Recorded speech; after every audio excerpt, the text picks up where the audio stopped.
নীরব মনের শ্রাবণধারা প্রাত্যহিকীকে লিখেছেন অভিনন্দন মাইতি, কাকদ্বীপ, দক্ষিণ 24 পরগনা থেকে। কবিতা কাউকে জয় করে না, জয়ীও করে না, কিন্তু কবিতার মতো মানবিক উষ্ণতা নিয়ে আমাদের অন্দরমহলের চৌকাঠ ডিঙোটে আর কেই বা পারে।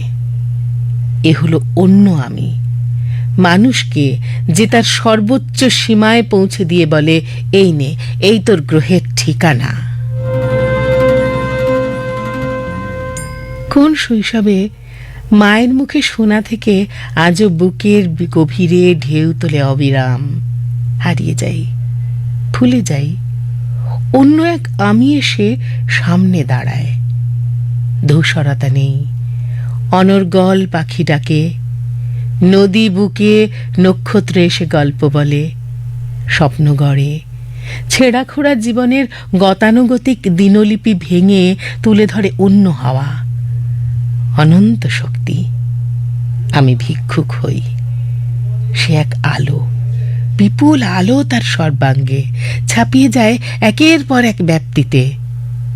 হাত পেতে বসি, মোরে আরো আরো আরো দাও প্রাণ। আমার অস্তিত্বের পরতে পরতে শ্রাবণ জ্যোৎস্নার মতো ছড়িয়ে পড়ে অনির্বাণ আলো। দিক দিগন্তের উন্মিলিত ওড়নায় ছুঁয়ে ফেলি প্রেমের কদম। তোমার ব্যঞ্জনায়, তোমার চিত্রকল্পে, তোমার মোহ আবেশে হয়ে উঠি স্বপ্নময় পথিক। বিষণ্ণ দুপুর কিংবা একাকী শূন্য নীরব রাতে তুমি ভাষাও পানসি। খুঁটে খুঁটে খাই রূপ লাবণ্য। একলা হওয়ার মুখর বেলায় তোমাকে পাই নিটোল খেলায়, শুনতে পাই অসীমের আহ্বান। সাহিত্যের এই ধ্রুপদী ধারার বৃহৎ পরিমণ্ডলে আমি এক অতি ক্ষুদ্র শব্দ শ্রমিক। তবু বিশুদ্ধ অক্সিজেন আমার হঠাৎ হঠাৎ তোলপাড় ওঠা জীবন পথে আরো কিছুটা হাঁটার বাড়তি রসদ যোগায়। শুধু শব্দ শরীরে নয়, বুকের গভীরে অহর্নিশ রচনা করে যাপনের পালাগান। মুহূর্তের বিদ্যুৎ ঝিলিক হয়তো কিছুটা সময়, নয়তোবা দিনকালের হিসেব ভুলিয়ে সে থেকে যায় একান্ত নির্জনতায়। বেড়ে ওঠে আড়ালে, জারিত হয় এত রোমাঞ্চ, এত তার মায়াবী ছন্দ টান। কবিতা, তুমি আমার হঠাৎ ছোঁয়া বর্ষা কিংবা বসন্ত নও। তুমি আমায় বেঁধেছ যাপনে, ভোর থেকে রাত কোথায় নেই তুমি। আমার প্রথম প্রেম, প্রেয়সীর মিষ্টি হাসি। তাই কবিতা, তোমার বাঁধনবিহীন বাঁধনে জড়িয়ে বন্ধুর পথে নিরন্তর শুনতে পাই বনের কুজন, নদী গান, আর আরো আরো বিস্ময়ে পেতে থাকে কান। রিমঝিম শুভেচ্ছায় অভিনন্দন মাইতি, কাকদ্বীপ, দক্ষিণ 24 পরগনা। বাদুড়িয়া নতুন রাস্তা, উত্তর 24 পরগনা থেকে লিখেছেন আমাদের। আজ সারা দিন বৃষ্টি হচ্ছে। দাদু বলে যে মানুষের মনের সঙ্গে নাকি আবহাওয়ার মিল থাকে। সত্যিই তাই। আসলে তাতানের মনটা ভালো নেই আজ। সকাল থেকে ওর চোখ দিয়েও বৃষ্টি নেমেছে, কিন্তু মন খুলে কাঁদারও যে উপায় নেই।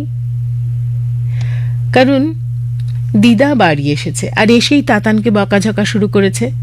দিদা সব সময় বলে যায় ছেলে হলে কি কি করতে নেই, যেমন কাঁদতে নেই, মায়ের শাড়ি ধরে খেলতে নেই।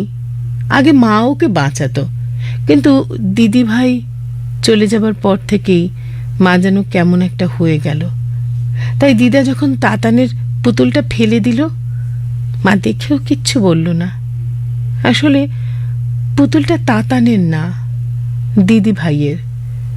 ওরা যখন দিদি ভাইয়ের সব জিনিস দিয়ে দিচ্ছিল, ও তখন পুতুলটাকে এক ফাঁকে সরিয়ে নিয়েছিল। দিদির একটা অংশ নিজের কাছে রাখতে চেয়েছিল। দিদির কাছে ও এক বাঁধনবিহীন বাঁধনে বাধা পড়ে আছে। কিন্তু আজ দিদা ছেলেরা পুতুল নিয়ে খেলে না বলে পুতুলটা ফেলে দিল। তাতানের চোখে আবার জল জমছে। দিদিভাইকে ও আর একবার হারিয়ে ফেলল। পরের জন্মে ও কিছুতেই ছেলে হবে না। তাহলে ও দিদিভাইয়ের পুতুলটা রাখতে পারবে।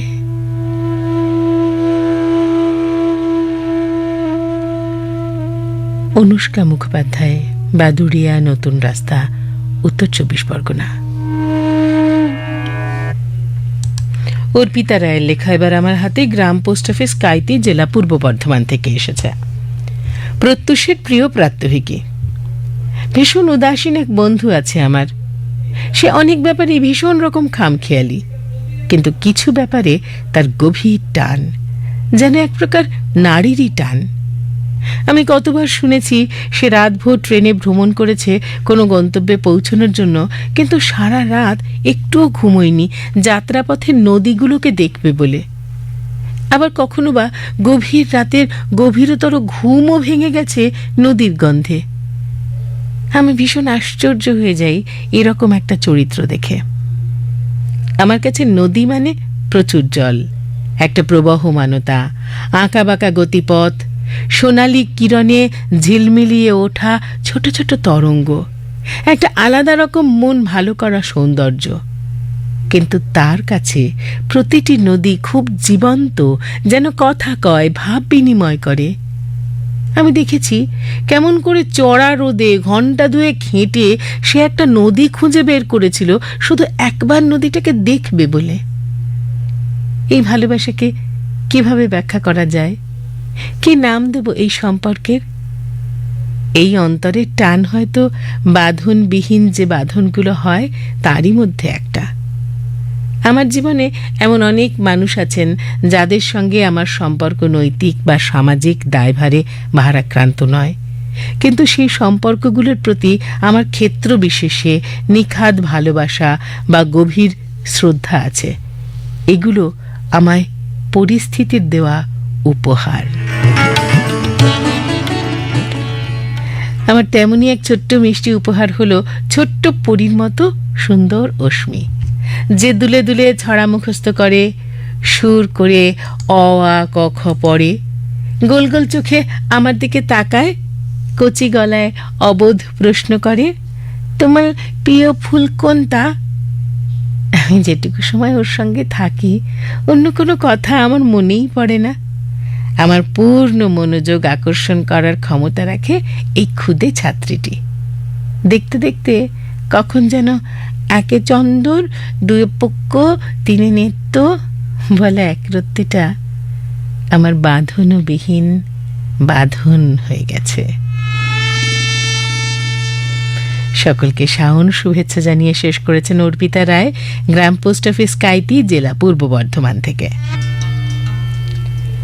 সোনালী মিত্র, আপনার লেখা পড়ব এবারে। ঠিকানা খড়গপুর, পশ্চিম মেদিনীপুর। একটা অদ্ভুত আকর্ষণ অনুভব করতাম প্রতিদিন। দুটি মায়াভরা চোখ আমাকে চুম্বকের মতো প্রতি বিকেলে রাস্তায় বের করে আনত। কিন্তু কেন, কিসের সেই টান? আমি মনে মনে কিছুতেই এর সূত্র খুঁজে পেতাম না। কে সে? কেউই তো কারোর পরিচিত নই। তাহলে আত্মার সঙ্গে আত্মার মিলন ঘটলেই তো আত্মীয় বলে, কিন্তু সে তো আমার কেউ না, সম্পর্ক তো কিছুই নেই।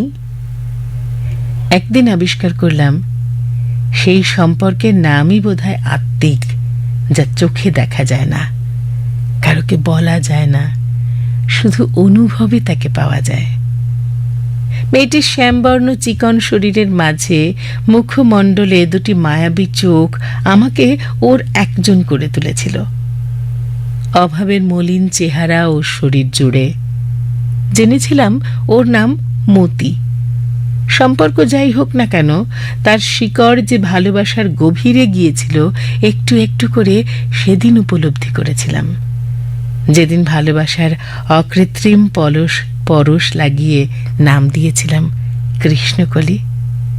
বুঝেছিলাম ওর আমার সম্পর্কটা বোধহয় বহু যুগের ওপার থেকে বাঁধনবিহীন বাঁধনে বেঁধে ফেলেছিলাম হৃদয়ের গভীরে।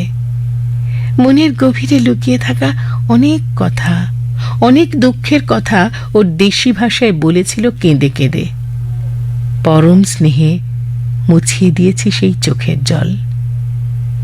কৃষ্ণকলি নামের মানে ও হয়তো বোঝেনি, শুধু অবাক চোখে আমার দিকে চেয়ে থাকত। হয়তো কিছু বলার জন্য ভাবত, বলতে পারত না। মনে মনে বলতাম, তোর সাথে যে আমার প্রথম দেখা হয়েছিল সঞ্চয়িতার পাতায়। মাঝখানে বেশ কিছুদিন ওকে দেখতে পেতাম না।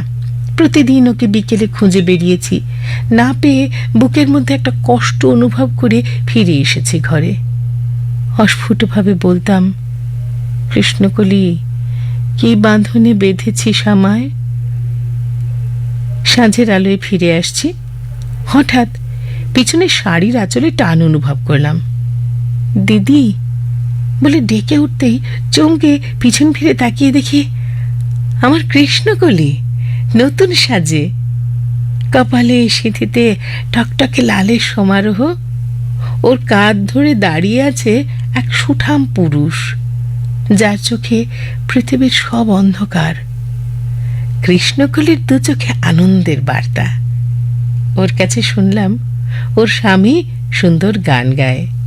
শুনতে চাইতেই শোনালো, সুখের মাঝে তোমায় দেখেছি, দুঃখে তোমায় পেয়েছি।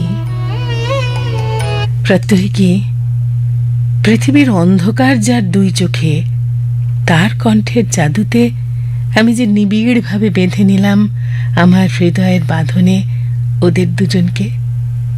নাইবা হলো রক্তের, সে যে আমার বাঁধনবিহীন আত্মার বাঁধনে। লিখেছেন সোনালী মিত্র, খড়গপুর, পশ্চিম মেদিনীপুর থেকে। আলোক সামন্ত আমাদের লিখেছেন পাঁশকুড়া, পূর্ব মেদিনীপুর থেকে।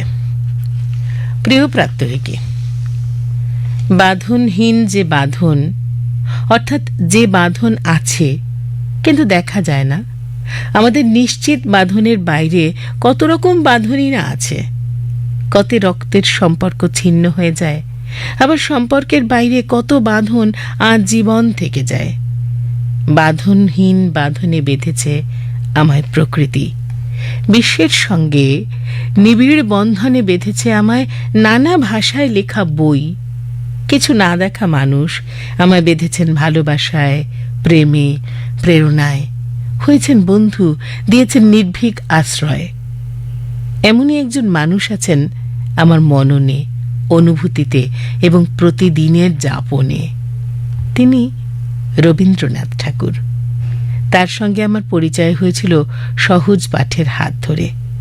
তার কাছ থেকেই শিখেছি প্রকৃতিকে ভালোবাসতে, কাঞ্চন ফুলকে বিকশিত হতে দেখেছি হাঁড়ি কলসি বোঝাই কুমোর পাড়ার গরুর গাড়ি। বৈশাখ মাসে হাঁটু জলে নদীতে গামছা পেতে মাছ ধরতে শিখেছি। পরিচিত হয়েছি অমল, দইওয়ালা, পাঁচমুড়া পাহাড়, শ্যামলী নদী, মালিনীর মেয়ে সুধার সঙ্গে।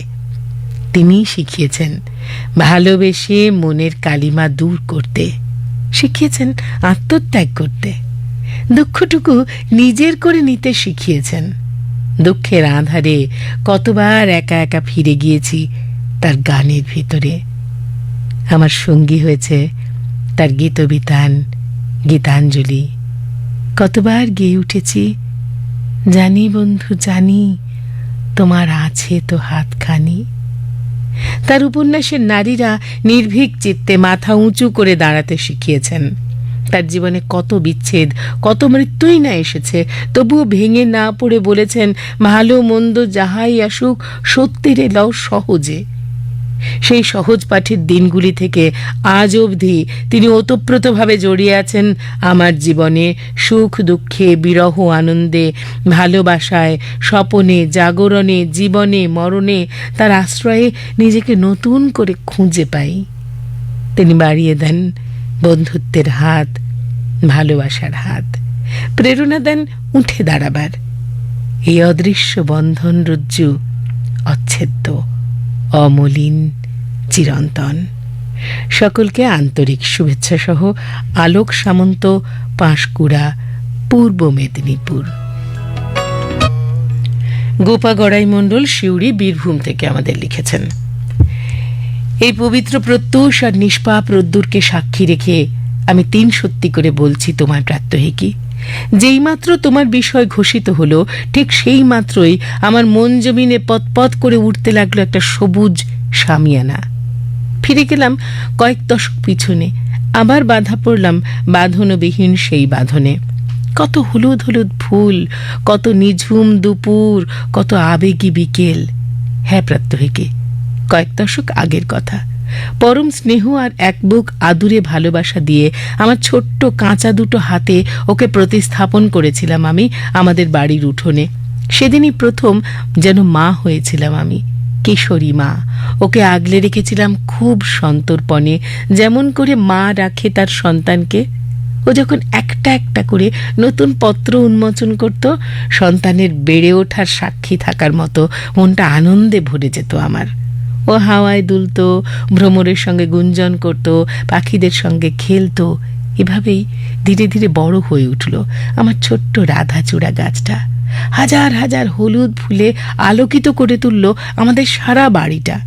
কতদিন ওর তলায় খেলনা বাটির আসর পেতেছি, একান্তে বসে গুনগুন করেছি আমার সুখে আমার দুঃখে, কতদিন মুখ লুকিয়েছি ওর পেলব পত্র ছায়ায়।